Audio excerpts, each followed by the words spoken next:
வெளியே வேலைக்கு போய் தனியாக ரூம் எடுத்து கஷ்டப்படுறவங்களுக்கு தான் என் அருமை தெரியும்னு நினைக்கிறேன். பிகாஸ் டெய்லியும் காலையில் எழுந்திரிச்சு காலையிலையும் மதியமும் என்ன சமைக்கிறதுன்னு யோசிக்கவே பாதி நேரம் போயிடும். அப்படி என் மண்டையை போட்டு பிச்சுட்ருக்கும் போது தான் எங்கள் அம்மா ஒரு ஈஸியான ரெசிபி சொன்னாங்க. இதை செஞ்சு பாரு, கண்டிப்பாக ஈஸியாகவும் இருக்கும், டேஸ்ட்டாகவும் இருக்கும், உன் ஃப்ரெண்ட்ஸ் எல்லாருக்கும் பிடிக்கும்னு சொன்னாங்க. நானும் சரிம்மான்னு சொல்லிட்டு செஞ்சு பார்த்தேன்.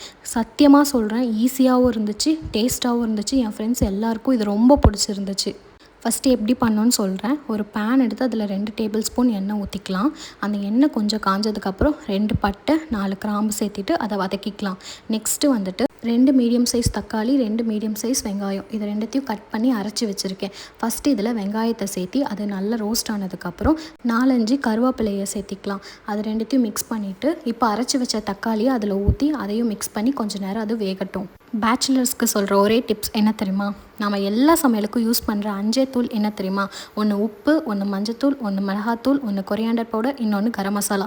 சப்போஸ் நீங்கள் காரமாக சாப்பிட்றவங்களா இருந்தால் பெப்பர் வாங்கி வச்சுக்கோங்க. இந்த எல்லா தூளையும் கண்டிப்பாக வாங்கி வச்சுக்கோங்க. பிகாஸ் எல்லா சமையலுக்கும் நம்ம இந்த தூளை மட்டும்தான் யூஸ் பண்ணுறோம். நான் நல்லா பார்த்துட்டேன். அந்த எல்லா பொடியும் நான் இதில் போட்டு நல்லா மிக்ஸ் பண்ணிட்டேன். ஆக்சுவலாக வந்துட்டு மசாலா நல்லா வேகணும், அப்போ தான் அந்த பச்சை வாசனை நமக்கு வராது.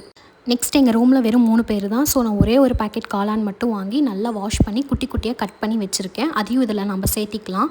நம்ம வந்து இந்த காளான் வேகிறதுக்கு தண்ணியில் எதுவும் ஊற்ற தேவையில்லை. ஏன்னா அந்த காளானே தண்ணியை வந்து ப்ரொடியூஸ் பண்ணுறதுனால அந்த தண்ணியிலேயே அந்த காளான் எல்லாம் வெந்துடும். இதில் நான் கொஞ்சம் கொத்தமல்லி போட்டிருக்கேன், சும்மா ஒரு வாசனைக்காக. சப்போஸ் உங்களுக்கு அந்த காளான் வேகிற வரைக்கும் வெயிட் பண்ண முடியலன்னா டக்குன்னு போய் குளிச்சுட்டு வந்துடுங்க. அதுக்குள்ளே அந்த காளான்லாம் வெந்துடும். போகும்போது ஸ்டவ்வை சிம்மில் வச்சுட்டு போங்க, இல்லைனா தீஞ்சு போயிடும். அப்பப்போ மட்டும் உங்கள் ஃப்ரெண்டை வந்து அதை மிக்ஸ் பண்ணி விட சொல்லுங்கள். நீங்கள் வந்து பார்த்ததும் அது நல்லா வெந்து ரெடியாக இருக்கும். நீங்கள் அதை எடுத்து பேக் பண்ணிட்டு ஆஃபீஸ்க்கு கிளம்பிடலாம். இதில் வந்துட்டு நான் ரசமும் செஞ்சுருக்கேன். அந்த ரசமும் அப்படி தான், அம்மா சொன்னது தான். இதுவும் செம்ம டேஸ்ட்டாக இருந்துச்சு. ஆனால் ஈஸியாக செஞ்சுட்டேன். அந்த ரசத்தை வச்சே நீங்கள் எல்லா சாப்பாடும் சாப்பிட்றலாம், அவ்வளோ டேஸ்ட்டாக இருந்துச்சு. நான் உங்களுக்கு இந்த ரசத்தோட ரெசிபியை நான் அடுத்த வீடியோவில் போடுறேன். இந்த மாதிரி உங்களுக்கு யூஸ்ஃபுல்லான ரெசிபி, ஈஸியான ரெசிபி வேணும்னா என்னை சப்ஸ்கிரைப் பண்ணி வச்சுக்கோங்க. இல்லை உங்களுக்கு ஏதாவது ரெசிபி தெரியும்னாலும் எனக்கு வந்து கமெண்ட் பண்ணுங்கள், அதையும் நான் ட்ரை பண்ணி பார்க்குறேன்.